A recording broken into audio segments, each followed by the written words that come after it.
રામ રામ રામ રામ રામ પારે કરી. અરે મુખી, શું થયું? આમ અચાનક કાં રોકાઈ ગયા? ગોપાલ, હામે જો રાજા અજમલ અને રાણી મીણલ દે આવે છે. ઓહો હો હો હો હો, ઈ તો દેવતાઈ જોડલું. હાલો દર્શન કરીએ. બાંકોજી દેવતાય ખરા પણ અપુત્ર છે. હા, હવારમાં ઈ હામા મળ્યા, હવે આપણો માલ વેચાશે નહીં. હાલો પાછા હાલો.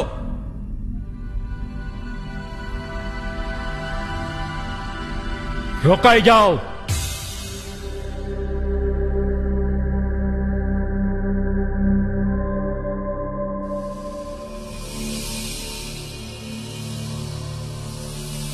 હે મારા પ્રજાજનો, આમ અમને જોઈને પાછા કાં વળી ગયા? અમારે મન સૌ પ્રજાજનો અમારા સંતાન સમા. બીક ના રાખશો ભાઈઓ. બાપજી, અમે હવ મેઘવાર સહી. અભય વચન આપું છું, તમારો વાળ પણ વાંકો નહીં થાય. બોલો. વાત જાણે એમ છે ને કે બાકોજી તું જ કે. આ મારી હું વિસાદ. આ મુખી તમે હવને પાછા વાયડા. તમે જ ગયો ને. મહારાજનો કોપ તમારા પર ઉતરે એ પેલા ઝટ બોલો. પ્રધાનજી, ધાક ધમકી નહીં. બોલો મુખી. બોલો ભાઈઓ.